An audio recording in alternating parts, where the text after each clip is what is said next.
नमस्कार, Uttarakhand special news update देख रहे हैं आप और मैं हूं आपके साथ कमलेश्वरी साहू। तो चलिए रुक करते हैं खबरों की ओर, जहां केंद्रीय राज्य मंत्री अजय टम्टा भारत रत्न पंडित गोविंद वल्लभ पंत के पैतृक गांव खूंट पहुंचे, जहां उन्होंने महान स्वतंत्रता सेनानी को पुष्पांजलि अर्पित की। साथ ही पंडित गोविंद वल्लभ पंत जो स्वतंत्रता संग्राम सेनानी थे, उन्हें संयुक्त प्रांत के पहले प्रधानमंत्री भी थे। इस अवसर पर स्कूली बच्चों और स्थानीय कलाकारों ने देशभक्ति गीतों और नृत्य की शानदार प्रस्तुति भी दी, जिससे माहौल को देशभक्ति के रंग में रंग दिया। अब इस केंद्रीय मंत्री अजय टम्टा ने इस दौरान कहा कि भारत रत्न पंडित गोविंद वल्लभ पंत न केवल उत्तराखंड बल्कि पूरे भारत के गौरव हैं। उनका योगदान देश की आजादी और राष्ट्र निर्माण में अमूल्य है और हम उन्हें उनकी विचारधारा से प्रेरणा लेनी चाहिए।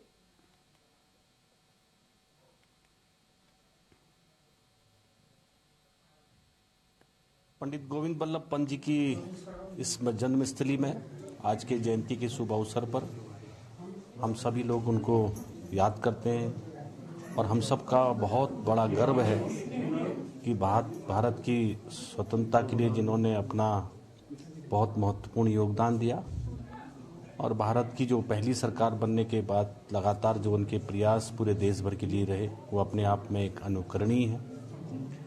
गोविंद वल्लभ पंत जी की जन्म शताब्दी वर्ष का ये इस प्रकार का वो कार्यक्रम मुझे लगता है कि संपूर्ण भारतवर्ष में मनाया जाता है।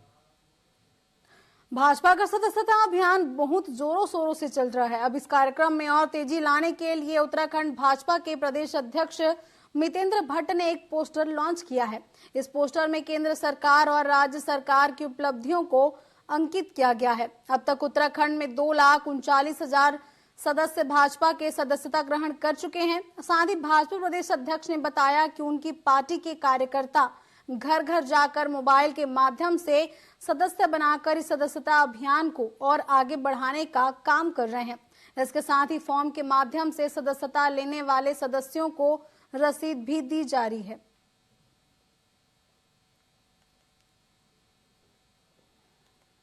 प्रत्येक कार्यकर्ता से 7 दिनों का समय मांगा है। 7 दिन हर घर पर जाना है। पार्टी गतिविधियों का पत्रक हमने आज लॉन्च किया है, वो देना है। जिस घर में जा रहे हैं वहाँ स्टिकर भी लगना है। और एक घर के अंदर अगर ऐसे मतदाता हैं जिन पर मोबाइल नहीं है, तो ऑफलाइन मेंबरशिप भी हमारी यहाँ से प्रारंभ हो चुकी है। कि पहाड़ी क्षेत्र है, पहाड़ी क्षेत्र में सारी दिक्कतें रहती हैं। एक घर में 9 मोटर होंगे, लेकिन मोबाइल 1 या 2 लोगों के पास ही होंगे। उत्तराखंड कांग्रेस के सह प्रभारी सुरेंद्र शर्मा सोमवार को प्रदेश के नेताओं से बैठक करने के लिए देहरादून पहुंचे, जहां उन्होंने कांग्रेस के प्रदेश अध्यक्ष किरण महारा और वरिष्ठ नेताओं से उनका स्वागत किया। इस मौके पर सह प्रभारी ने कहा कि नेताओं के साथ बैठक होगी और आगामी निकाय चुनावों और साथ ही केदारनाथ में होने वाले उपचुनाव के लिए दिशा निर्देश दिए जाएंगे। साथ ही प्रदेश में महिलाओं पर हो रहे अत्याचारों को लेकर महामहिम राज्यपाल से मुलाकात भी करेंगे। वहीं कांग्रेस के प्रदेश अध्यक्ष करण महारा ने आगे कहा कि आगामी चुनाव को लेकर बैठक हो रही है, जिसमें कमेटी के 17 सदस्य शामिल हो रहे हैं। इसमें कई महत्वपूर्ण मुद्दों पर चर्चा होगी। पॉलिटिकल एजेंडेज हैं हमारे। अभी निकाय के चुनाव होने वाले हैं, पंचायत के चुनाव सामने हैं, बाई इलेक्शन है केदारनाथ का, और हमको उसके लिए प्रभारियों की नियुक्तियां करनी है। और भी बहुत सारे ऐसे एजेंडे हैं जिस पे पार्टी स्तर पर डिस्कशन होना है। और जो सीनियर लीडर्स की एक 17 लोगों की एक कमेटी जो बनाई गई है हाईकमान के द्वारा, उसकी आज एक बैठक है जिसमें प्रतिभा करने के लिए आदरणीय शर्मा जी हमारे बीच में उपस्थित हैं, जो हमारे सह प्रभारी हैं। और देखते हैं इस मीटिंग के बाद फिर राज्यपाल के यहाँ भी समय लिया है। कानून की बिगड़ती जो व्यवस्था है, बलात्कार लगातार हो रहे हैं, उस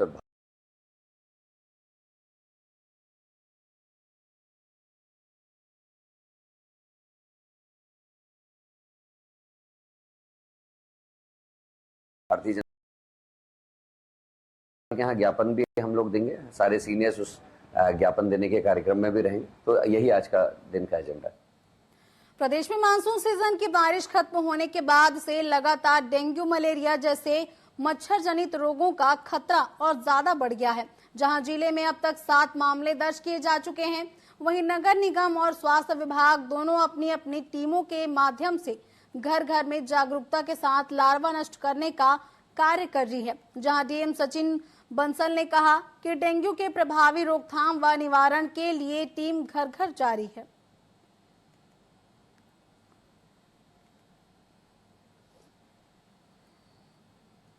जो हमारे डेंगू मलेरिया का रिस्क है उसकी रोकथाम हेतु और उसमें जो हमारी टीम्स वर्क कर रही हैं, चाहे वो हाउस टू हाउस सर्वे हो या स्प्रेज हो, उसको लेकर एक विस्तृत मीटिंग इसलिए प्रपोज की गई है jointly with Nagar Nigam and health.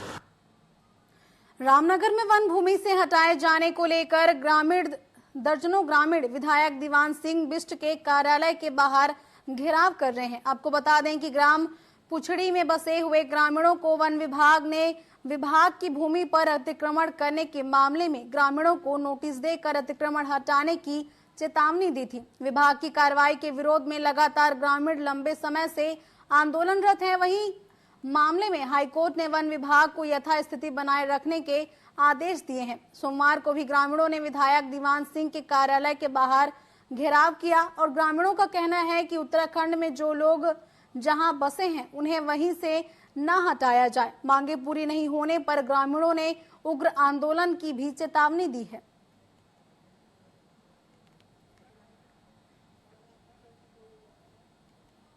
Uttarakhand सरकार ने 2001 में भारतीय अधिनियम 1927 जैसा संशोधन उत्तरांचल लागू किया है, जिसमें जो डीएफओ है वही न्यायाधीश का उसको अधिकार दे दिया है और वही नोटिस दे रहा है और वही लोगों के घर उजाड़ने की ऑर्डर भी सुना रहा है। तो जो भारत का संविधान का अनुच्छेद 50 है वो ये कहता है कि न्यायपालिका और कार्यपालिका अलग होगी। तो एक तो मांग हमारी विधायक जी से और सरकार से यह है कि जो संविधान की मूल भावना है उसके तहत न्यायालय के अंदर वन विभाग से संबंधित मुकदमे चले। रुद्रपुर का नेशनल हाईवे 87 अतिक्रमण की जद में आया और महज 3 घंटों में 125 दुकानें ध्वस्त कर दी गईं, जिसका रुद्रपुर व्यापार मंडल पदाधिकारियों ने घोर विरोध करते हुए जंगी प्रदर्शन किया और व्यापारियों को पार्किंग की जगह देने की मांग की। साथ ही प्रदर्शन कर रहे व्यापार संघ के अध्यक्ष ने कहा कि सड़क चौड़ीकरण की बात कर व्यापारियों को उजाड़ा गया, जबकि नेशनल हाईवे 87 का प्रस्ताव रद्द कर दिया गया है। इसके स्थान पर रिंग रोड बनाया जा रहा है। आपको बता दें कि रुद्रपुर के रोडवेज के पास G20 की आड़ में तोड़ी गई राम मनोहर लोहिया मार्केट की जगह अब पुलिस द्वारा अस्थायी पार्किंग बनाई जा रही है।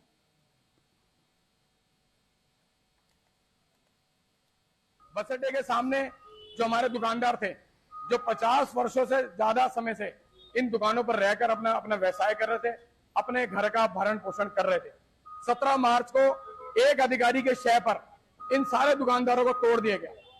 ये बहाना बनाया गया, G20 की आड़ में बहाना बनाया गया, हम इसको चौड़ीकरण करना चाहते हैं। ये आपने बहाना बनाया, आपने बहाना बनाया कि हम इसको खूबसूरत बनाएंगे, नेशनल हाईवे को चौड़ा कर देंगे, सुंदर बना देंगे, पैदल चलने की जगह बनाएंगे, लेकिन आपने कुछ नहीं करा। 1.5 साल से ज्यादा का समय गुजर गया, आप लगातार ड्रामा कर रहे हैं प्रशासन के लोग। नैनीताल के पंत पार्क में भारत रत्न पंडित गोविंद वल्लभ पंत की 137वां जन्मोत्सव बड़े ही धूमधाम से मनाया गया, जहां विधानसभा अध्यक्ष ने पंत की मूर्ति पर माल्यार्पण कर उन्हें श्रद्धा सुमन अर्पित किए और कहा कि हमें पंत जी के आदर्शों को अपनाते हुए राष्ट्रहित में समाज की सेवा के लिए तत्पर रहना होगा। यही उनके प्रति सच्ची श्रद्धांजलि होगी। उन्होंने आगे कहा कि पंत जी ने पूरे भारत को दिशा देने के साथ ही भारत को जोड़ने में विशेष योगदान दिया है।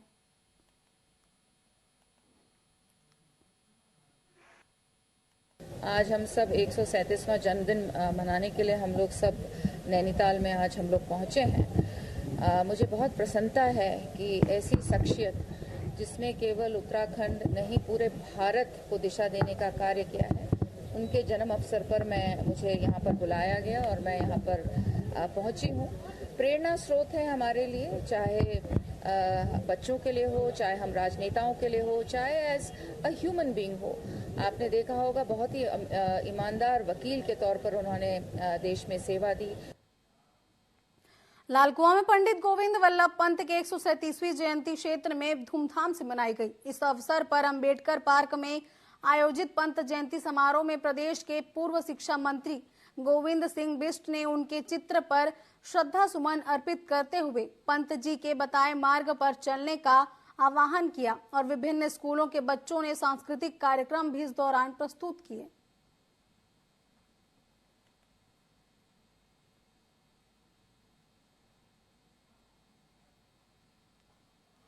उसी क्रम में आज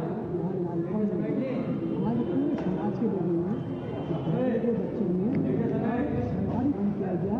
इस कार्यक्रम में बहुत से सांस्कृतिक कार्यक्रम बच्चों ने, स्कूल के बच्चों ने किए और यहाँ के समाज बात रखी और बड़े हर्षोल्लास के साथ हर्ष कार्यक्रम अभियान ये बताए हुए रास्ते पर चलकर हम इस देश के लिए काम करेंगे।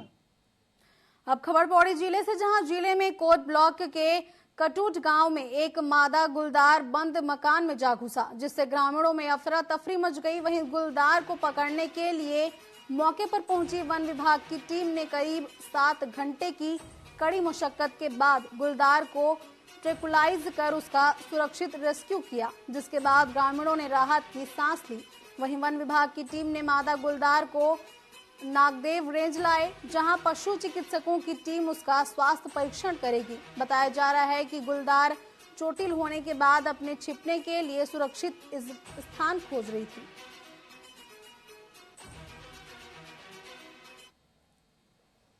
गौशाला में, खंडर गौशाला में लेपर्ड दिखा है। जैसे ही घटना की सूचना हमें मिली, तुरंत जो है हमारी जो रैपिड रिस्पांस टीम है उसको हम लोगों ने जो है मौके पर भेजा और कल शाम को 7 बजे से लेकर रात को दोपहर 2 बजे तक ये ऑपरेशन चला, जिसमें एंड में जो है लेपर्ड को सक्सेसफुली ट्रैंकुलाइज कर उसको रेस्क्यू किया गया। मौके पर हमारी पूरी आरआरटी की टीम, वन क्षेत्र अधिकारी और मैं स्वयं भी था।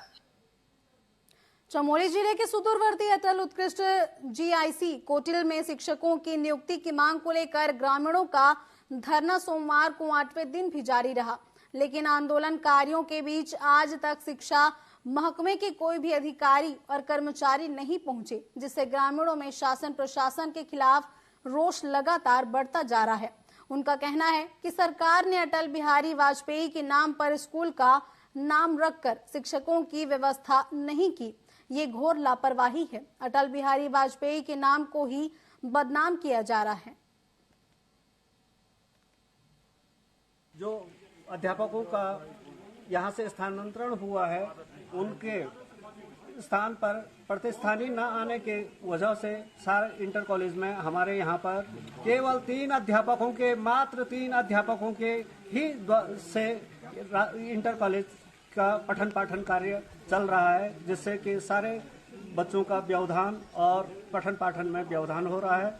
इसलिए हमारे पूरे उत्तरी कड़ाकोट के 8 ग्राम सभाओं के द्वारा यह निर्णय लिया गया है कि हम दिनांक 10 तक क्रमिक अनशन और दिनांक 10 से और अनिश्चितकालीन आमरण अनशन की घोषणा।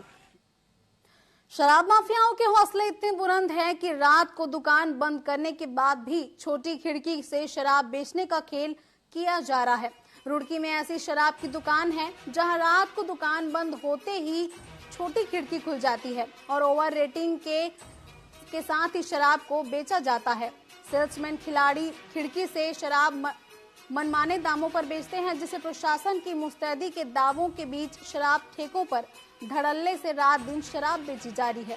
वहीं आबकारी अधिकारी का कहना है कि जो लोग नियमों की धज्जियां उड़ा रहे हैं उनके विरुद्ध कार्रवाई की जाएगी। इसके साथ ही कोतवाली प्रभारी ने कहा कि लगातार शिकायत मिल रही थी कि होटल, ढाबा, शराब ठेकों के बाहर गलत तरीके से शराब सप्लाई की जा रही है, जिसको लेकर पुलिस ने ये अभियान चलाया है।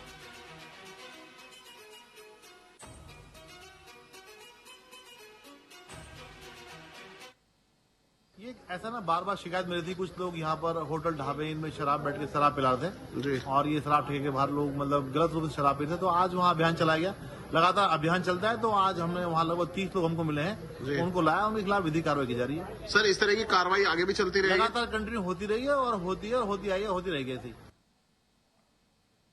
दरगाह साबिर पार्क के सालाना उर्स को लेकर एसपी देहात और ज्वाइंट मजिस्ट्रेट के अधिकारियों और पुलिसकर्मियों को ब्रीफ किया और शालीनता का पाठ पढ़ाया। इस दौरान उन्होंने कहा कि किसी भी पुलिसकर्मी की लापरवाही बर्दाश्त नहीं की जाएगी।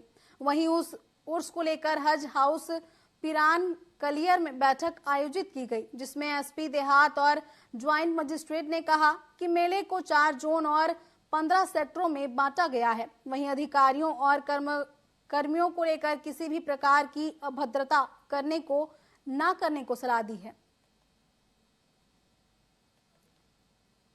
उर्स मेले का शुभारंभ हो चुका है। 15 तारीख से छोटी रोशनी, बड़ी रोशनी, कुल शरीफ और गुसल शरीफ की रस्म अदा की जाएगी, लेकिन उससे पूर्व बड़ी संख्या में यहाँ जायरीनों का आगमन हो चुका होगा। उसके मद्देनजर पर्याप्त ड्यूटियां तैनात की गई हैं। 4 जोन और 15 सेक्टर में पूरे मेले को बांटा गया है, जिसमें 1 जोन पूरी तरह से यातायात के लिए रखा गया है। अभी पार्किंग व्यवस्था सुचारू नहीं हो पाई है, लेकिन इस संबंध में वार्ता हुई है और जल्द ही पार्किंग व्यवस्था भी सुचारू कराने के प्रयास किए जा रहे हैं। केदारनाथ राजमार्ग के सोनप्रयाग से बीते सोमवार की शाम भूस्खलन का मामला सामने आया है, जहां कुछ यात्रियों पर पहाड़ी से मलबा पत्थर गिरने पर उनके दबने की सूचना मिली। मौके पर सूचना मिलने के बाद मिलते ही एनडीआरएफ और एसडीआरएफ की टीम पहुंची और बचाव कार्य लगातार किया गया। वहीं घटना के 5 लोगों की मौत की खबर सामने आई है। फिलहाल रेस्क्यू ऑपरेशन लगातार किया जा रहा है।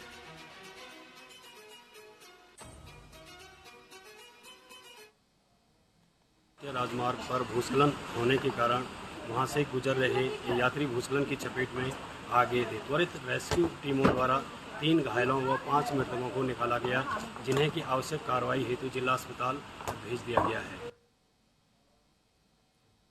अल्मोड़ा जिले के खूंट गांव में भारत रत्न पंडित गोविंद वल्लभ पंत जी का 157वां जन्म दिवस धूमधाम से मनाया गया, जहां पंत जयंती के अवसर पर स्कूली बच्चों ने प्रभात फेरी निकाली। वहीं बच्चों ने सांस्कृतिक कार्यक्रमों की शानदार प्रस्तुति भी दी। इस दौरान बीजेपी, कांग्रेस सहित तमाम दलों के नेताओं और संगठनों के लोगों ने पुष्प अर्पित कर उनके बताए हुए पद चिन्हों पर चलने का संकल्प लिया। आपको बता दें कि खूंट गांव में भारत रत्न गोविंद वल्लभ पंत का जन्म हुआ था। पंडित गोविंद वल्लभ पंत जी की आज हम सब बड़े धूमधाम से उनकी जयंती मना रहे हैं और निश्चित रूप से पंडित गोविंद वल्लभ जी का जो पंत जी का विराट व्यक्तित्व था, अपनी विद्वता के धनी थे और उन्होंने समाज को एक रूप में पिरोने के लिए जो काम किया और उसके साथ साथ छुआछूत को मिटाने के लिए जो काम किया। और ये हम सब के लिए बड़े सौभाग्य की बात है कि संयुक्त प्रांत के प्रधानमंत्री के रूप में हो, चाहे उत्तर प्रदेश के मुख्यमंत्री के रूप में हो, चाहे भारत सरकार के गृह मंत्री के रूप में, उन्होंने बहुत ऐसे उल्लेखनीय कार्य किए और उनके इन कार्यों को हमें आत्मसात करने की भी आवश्यकता है और आज की जो परिस्थिति है उसमें आम जनजीवन तक ले जाने की आवश्यकता। रुड़की के नेहरू स्टेडियम में चल रहे 4 दिवसीय श्री गणेश महोत्सव के दूसरे दिन नृत्य प्रतियोगिता का आयोजन किया गया। इस प्रतियोगिता में नगर के विभिन्न हिस्सों एवं आसपास क्षेत्र से पहुंचे सबसे अधिक प्रतिभागियों ने देशभक्ति और धार्मिक गीतों पर अपनी प्रस्तुति दी। देर रात तक चले आयोजन में बच्चों की प्रस्तुतियों पर दर्शकों ने जमकर तालियां बजाई। इसके साथ ही अन्य सभी प्रतिभागियों को भी सांत्वना पुरस्कार से सम्मानित किया गया। कार्यक्रम संयोजक कमल चावला ने बताया कि बच्चों को धर्म और राष्ट्र के प्रति जागरूक करने के साथ ही एक ऐसा मंच देने का प्रयास किया गया जिसमें वह आगे बढ़कर शहर और प्रदेश का नाम रोशन कर सकें।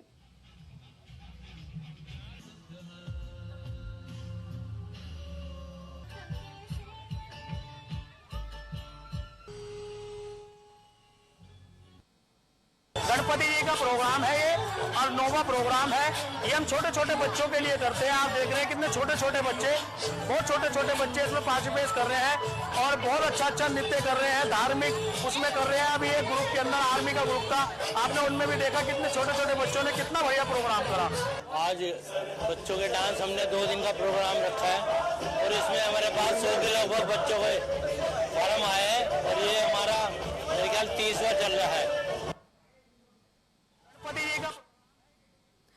48वां सुप्रसिद्ध मां कुंजापुरी पर्यटन और विकास मेला शरतकालीन नवरात्रों के शुभ अवसर पर गढ़वाल के टिहरी में आयोजित किया जाएगा, जिसकी थीम पॉलीथीन मुक्त मेला रहेगी। इसे लेकर कैबिनेट मंत्री सुबोध उनियाल की अध्यक्षता और जिलाधिकारी मयूर दीक्षित की मौजूदगी में बैठक की गई, जिसमें मेले के सफल संचालन को लेकर गठित विभिन्न समितियों के सांप्रदायिक कार्यों को लेकर चर्चा की गई और सुझाव भी दिए गए।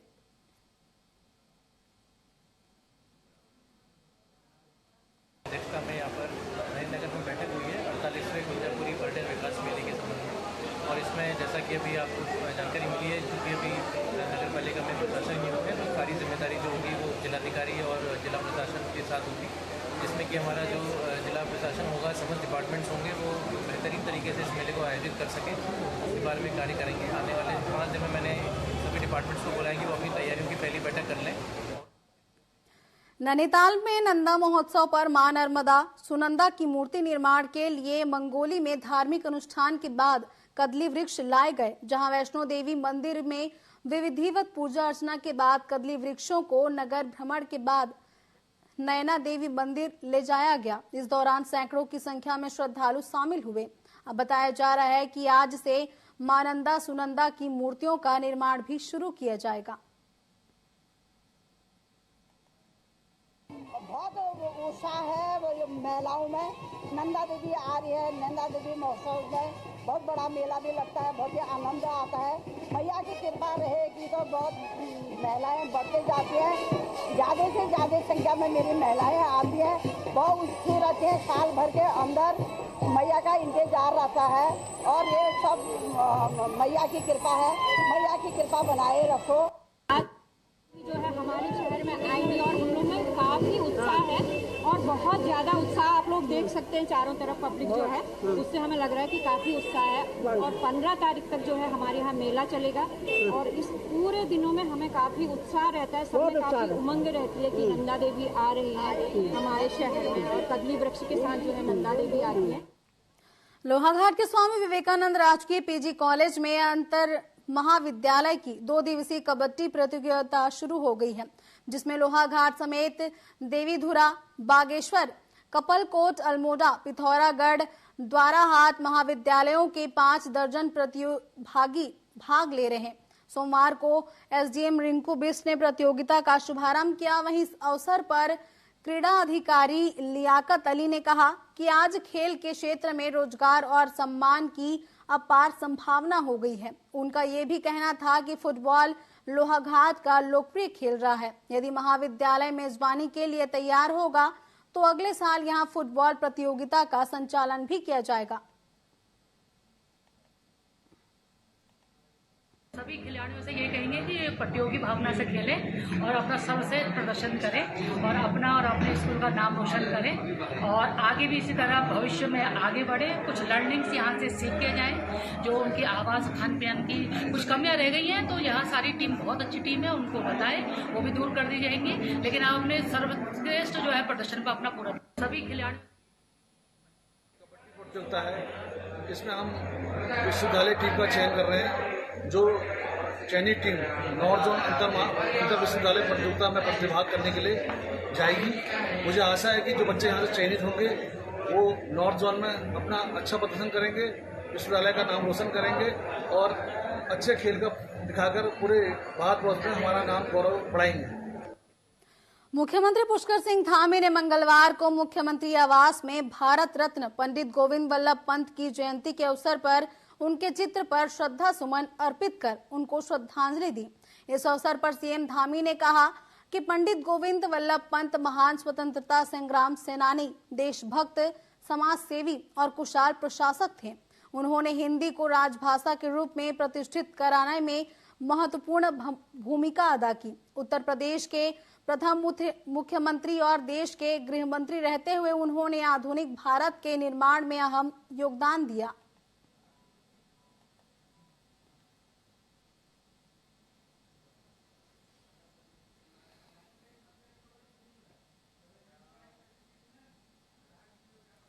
न्यूज अपडेट में फिलहाल बस इतना ही। आगे की खबरों के लिए आप बने रहिए टीवी 24 के साथ। नमस्कार।